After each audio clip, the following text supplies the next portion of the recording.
지난 3월 20일 월요일 아침 출근하려는 사람들과 많은 차들로 혼잡한 모습인데요. 그런데 이 뿌연 연기를 내뿜으며 도로를 달리는 한 차량.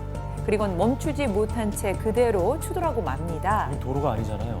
이 달리던 차에서 갑자기 연기가 난 이유는 대체 무엇인지 핫클립 대한민국에서 취재했습니다. 차량 이동이 많은 월요일 출근 시간, 도로를 달리던 차량이 멈추지 못한 채 그대로 소화전을 들이받는데요. 차량 앞부분에서부터 피어오르기 시작한 연기.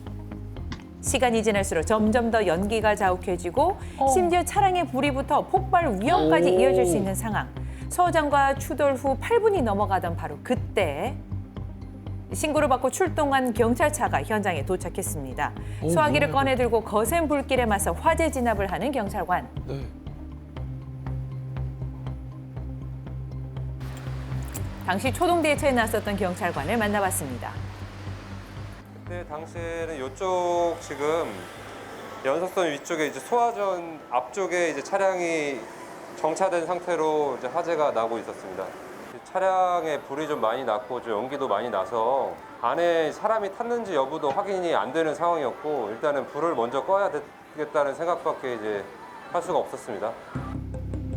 사고 현장엔 상가 건물이 인접해 있어 자칫하면 인명피해는 물론 대형 화재로까지 번질 수 있었는데요. 인근 상인들은 당시 상황을 어떻게 기억할까요? 탔어 차가. 확 타서 이 불이 막.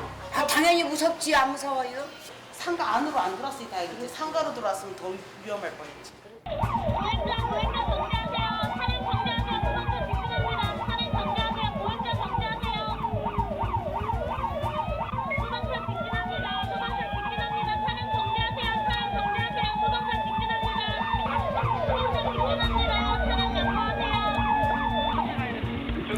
경찰관의 초동 조치 이후 2차 화재 진압을 위해 20여 명의 소방대원이 현장에 투입됐는데요.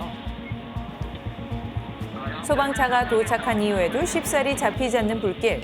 15분간 이어진 화재로 차량 앞부분은 전소돼 결국엔 형체를 알아볼 수 없을 정도로 당시 차량의 상태는 심각했습니다. 현장 상황은 어땠을까요? 차 보닛에서 연기와 불꽃이 난다고 신고가 들어와서 출동을 했고요. 소방차는 이제 6대, 대원은 20명 정도 됐습니다. 현장에 도착했을 땐 차량 앞쪽에서 불꽃과 연기가 많이 관측되어 있는 상황이었고 빨리 도착하지 않았더라면 불길이 뒤쪽으로 번져서 차량이 폭발할 수 있는 그런 위험한 상황이 되었을 거고요. 그렇다면 사고 당시 차량 안에 타고 있던 운전자는 무사한 걸까요? 소화전과 추돌 후에 빠르게 나오셨기 때문에 다행히 생명에는 지장이 전혀 없었던 상태였고요. 많이 놀라시긴 하셨지만 침착하게 잘 대응을 해주셨고 무사히 귀가 조치하게 되었습니다. 사고 현장엔 여전히 아찔했던 그날의 흔적이 곳곳에 남아 있었습니다. 당시 운전자는 술을 마신 상태도 아니었다는데요. 그날 아침 화재로까지 이어진 사고의 원인은 대체 무엇이었을까요? 엔진에서 이미 연기가 났다는 얘기는 이미 안에서 연소가 일어나서 어느 정도 불이 붙어 있다 이렇게도 볼 수가 있거든요. 아마 엔진룸에서 이 화재가 벌써 발생을 했을 때 브레이크 쪽 등이 불어온 거 보니까 밟았는데 진공 부스터라든지 이런 쪽에도 문제가 있을 수가 있어요. 그래서 제동 장치가 발을 안 들었을 가능성이 높습니다. 빠른 대처로 안전하게 끝난 이번 사고, 시민의 안전을 지킨 경찰관과 소방관 정말 감사합니다. 네, 감사합니다.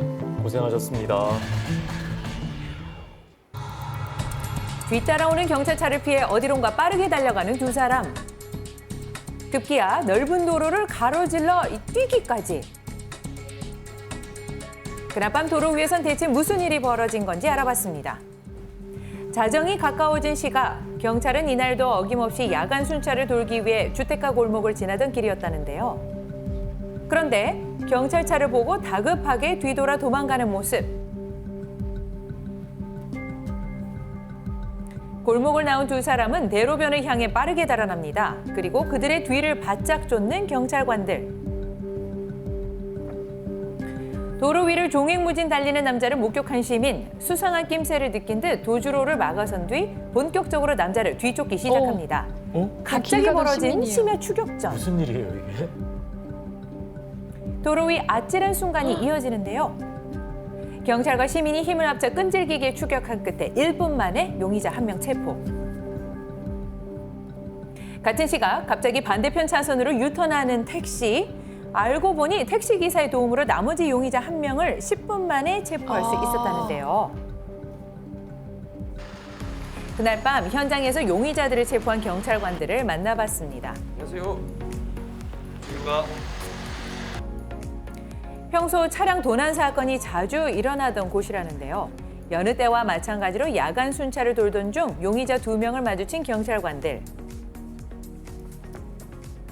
일단은 우선적으로 차를 보고 뒷걸음질 치면서 빠르게 이제 추격하는 모습이 혹시나 차량을 털다가 경찰을 보고 도망을 가는 건가 싶어가지고 추격을 하기 시작한 거죠. 제가 이제 계속 붙잡고 있는데도 도망가려고 너무 발버둥을 심하게 치고 힘이 좀 많이 풀리던 찰나에 맞은편에서 이제 택시 기사님이 지나가시는 것을 보고 제가 이제 기사님 좀 도와달라고 소리를 쳤습니다. 위험을 무릅쓰고 체포 현장에 뛰어든 13년 차 택시기사 이수진 씨를 만나봤습니다.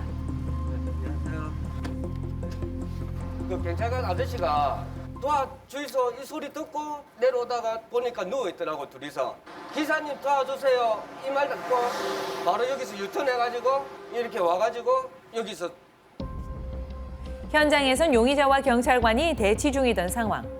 사람 여기 엎드려 있고 경찰관 위에서 이제 손으로 누르고 있는데 둘 다 완전 누워있어서.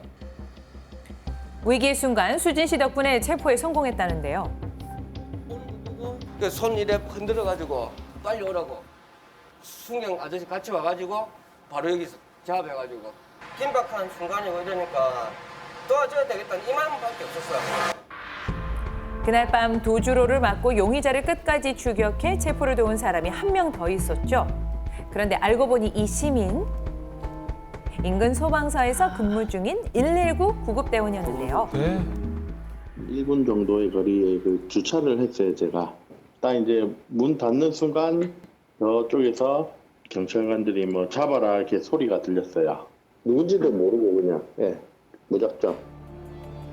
두 남자가 경찰관에게 잡히지 않기 위해 이토록 도로 위를 종횡무진하며 필사적으로 도망친 이유는 대체 무엇이었을까요?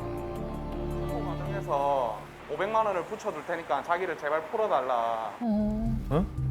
500만 원요? 이게 대체 무슨 말이죠? 저희도 나중에 알게 된 사실인데 불법 체류자로 확인이 되었고 경찰관한테 잡히면 바로 강제 추방을 당하게 되니까는 그렇게 격렬하게 체포를 당하지 않으려고 했던 것 같습니다. 체포 당시 현장에서 큰 도움을 준 두 사람에게 꼭 전하고 싶은 말이 있다는데요. 검거 과정에서 도움을 주신 택시 운전기사분과 소방관님에게 진심으로 감사의 말씀을 전합니다. 정말 그분들의 도움으로 저희가 안전하게 체포를 할 수 있었던 것 같습니다. 감사드립니다. 위험한 순간에도 망설임 없이 뛰어든 이 시대의 진정한 영웅들, 그들의 용기에 박수를 보냅니다. 네, 고맙습니다.